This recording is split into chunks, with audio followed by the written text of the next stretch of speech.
Dito sa Lapu-Lapu City sa Cebu, nakilala namin si Berto.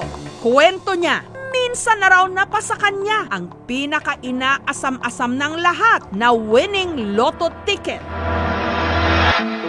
December 2015, pagkatawid niya, himalang may nakita siyang lotto ticket na meron ng mga nakamarkang numero. May kung anong meron daw sa lotto ticket na yon na nabato-balani siya. Kaya agad siyang nagtungo sa pinakamalapit na lotto outlet. Yung numerong nakita niya sa lotto ticket sa kalye, ang tinayaan niya, 14, 43, 45, 05, 15, 37. Ibinigay ko yung numero sa lotohan. Sabi ko, ito yung tatayaan ko na numero. Kasi, first time ko lang naman talaga tumayan ng loto nun. Puro ending at wedding lang naman talaga tinatayaan ko. Pero hindi pa ako nananalo. Kasi kung mananalo man, ubos din kasi sa sobrang daming bumabalato. Kinabukasan daw nun, ang tinayaan niyang mga numero, di umano, tumama ng jackpot na 89 million pesos. Kinuha ko yung cellphone ko at tinignan ko sa internet kung anong numero ang lumabas sa loto nung araw na yun. Nung kinuha ko na yung ticket na tinaya ko, pagtingin ko, sakto lahat ng numero lumabas. Sabi ko pa nga nun sa sarili ko, sa wakas, mayaman na ako. Gusto ko talaga makuha yung pera kasi sino ba naman na ayaw maging milyonaryo, di ba? Para na makakain kami ng masarap kasi lagi na lang ang ulam namin ay lugaw with rice. Kapag sinwerte, makapag-ulam kami ng itlog with egg. Makalipas ang 3 taon, ang bahay ni Berto marupok at hindi pa rin matapos-tapos. Wala rin silang kuryente at tubig. Malayong malayo sa buhay, milyonaryo o tumama ng loto. Kapag umuulan, palagi kami nababasa kasi laging tumutulo yung bubong namin. Kapag mainit naman, hindi tumutuloy yung bubong namin. Hindi ko rin naman kasi mapaayos kasi ang daming utang sa Bombay. Anong nangyari sa di umano'y 89 million pesos na na-jackpotan niya sa loto? Ayon kay Berto, ni hindi nga raw niya ito kailanman nahawakan. Dahil ang winning ticket napasakamay daw ng may-ari raw mismo ng lotto outlet kung saan siya tumaya. Ang itinuturing pa naman daw niyang kaibigan, si George. Sobrang lapit nga namin sa isa't isa kasi hindi kami magkalayo. Tawagan nga namin Lodi Pet Malu.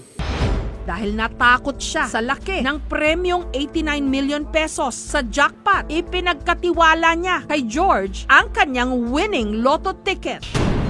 Nung ibinigay ko na sa kanya yung ticket, hindi ko naisip na lolokoy niya ako. Kasi akala ko babae lang nagloloko sa relasyon.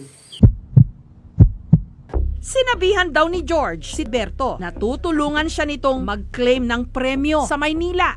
Sabi ko, Lodi Pet Malu, tumama ako sa loto. Tapos kinuha niya yung ticket at tinignan niya kung tumama talaga ako. Tapos nung nakita niya na yung ticket, binalik niya sa akin. Sabi niya, pirmahan ko daw. Tapos sabi niya, bumalik daw ako sa kanya bukas at isasama niya ako sa Maynila. Kaya kinabukasan, agad daw sinamahan si Berto kina George para bawiin ang di manoy winning lotto ticket. Pero si George itinanggi na may ibinigay sa kanyang lotto ticket si Berto. Kaya sinamahan nilang magreklamo si Berto sa barangay. Sa unang paghaharap pa lang daw, itinanggi ni George ang mga paratang. Hindi ko alam kung ba't niya nagawa sa akin yun Lumapit pa nga raw sila sa isang albularyo na nagsabi na ang winning lotto ticket daw ni Berto nasa pamangkin ni George. Sabi po nung albularyo, nasa pamangkin niya daw po yung ticket. Yun daw po ang may hawak. Lumakas pa raw lalo ang kanilang kutob nung sa mga sumunod na taon, biglang lumaki ang bahay ni na George. Nagkaroon din daw ng bagong van. Kaya naman ang simpatsya ng mga tiga-barangay Mactan napunta kay Berto. Sana makuha niya na yung panalo niya para makapag-inuman na kami. Dahil kasi mangga yung pulutan namin sa inuman Sana makuha niya na yung tama niya. Babalato kasi ako sa kanya. Samantala, matapos ang 3 taong pananahimik, sasagutin na raw lahat ni George ang mga ipinupukol sa kanyang akusasyon sa kondisyong hindi ipapakita ang kanyang mukha. Pinagdidiinan niya, wala raw inabot na lotto ticket sa kanya si Berto. Nagulat na nga lang daw siya nung pumunta si Berto at hinahanap sa kanya ang di manoy nanalo nitong ticket.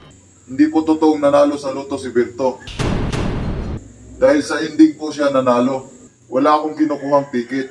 Kaya naman daw hindi na niya sinipot pa ang mga sumunod na hearing sa barangay dahil pakiramdam niya nasabi na niya lahat ang kanyang panig. Sa unang beses pa lang nila paghaharap, nasasaktan din daw siya at ang kanyang pamilya sa chismis na sila'y nanloko. Sabi sa akin ng mga tao, manluloko daw ako. Kaya ayaw na nilang tumaya sa tutuhan ko. Kaya ang ginagawa ko, nagpapainding na lang po ako. Kasi sayang din po ang kikitain doon. Lahat daw ng kanilang mga ari-arian kayang ipaliwanag ni na George. Nakapagpagawa na kami ng bahay bago ng issue na yun. Saan po galing yung pinagpagawa po ng bahay nyo? Siyempre, sa pagpapainding ko, minsan nagtitinda po ako ng balot sa tanghali. Sa gabi naman, nagtitinda ako ng taho. Bago pa raw sila nadamay sa kontrobersya, meron na silang 3 Lotto outlets. Pinaghirapan ko yan. Halos lahat ng trabaho, pinasok ko na, kahit nakasarado. Yung pagpagawa namin na bahay, yung mga sasakyan namin, lahat yun pinaghirapan ko. Ang tanong pa rin, sino kina George at Berto ang nagsasabi ng totoo? Nag-imbestiga kami.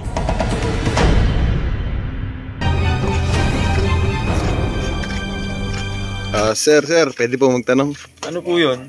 Totoo bang may nanalo sa loto nung December 4, 2016? Ha? Hindi ko alam eh. Magwi-waiting lang kasi ako eh. Boss, tataya ka?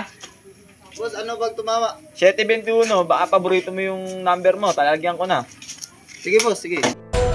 Kailangan natin ng pera, syempre. At mas marami, mas giginhawa ang buhay. Pero pera rin ang ugat ng maraming away at hidwaan sa mga magkakamag-anak, magkakapitbahay, magkakaibigan. Kaya dapat tayo ang may kontrol sa pera at hindi pera ang may hawak sa atin sa leeg.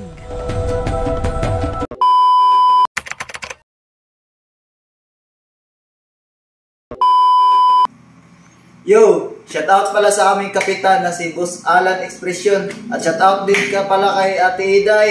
Shoutout din kay Ate Emily. At shoutout din sa aking tatay na sa probinsya ngayon. At shoutout sa aking mga kapatid na si Jomar, si Anilin, at saka si Michael James. Shoutout din pala sa Team Batang Kurba. At shoutout sa Team Supas. At shoutout din pala si kay Paring Bawi. At shoutout din kay Paring Tungit. Shoutout din pala kay Paring Imar, Paring Riniel, at shoutout din kay Paring Ice, at shoutout kay Paring Bato, at shoutout din sa aming editor na si Jilo, at shoutout din pala sa aming yung kasama ko sa vlog ay si Yokib, at shoutout sa nanonood sa aming YouTube channel, at shoutout din sa aking kuya na si Jomar Falcon, at shoutout kay Bongbong Mamuyak, at shoutout kay Ate Jibil, ay shoutout kay Kuya GR, ay shoutout din pala sa mga konsyal ngayon, si Kuya Lando. At shoutout din kay Kuya Benito. Ay shoutout din pala sa kay Boss Iyong. At shoutout kay Ate Maya. At shoutout din pala sa aming si tito ko ay si Jerry Punay. At saka si Joel Punay. At shoutout sa nanay ko na si Helinda Punay. Shoutout din kay Boss Kadya na Team Kurba ngayon sa nagbabasketball. At shoutout din pala sa kay SK, Brian. At huwag niyo makakalimutan mag-like, mag-share, mag-subscribe sa aming YouTube channel. Maraming salamat po.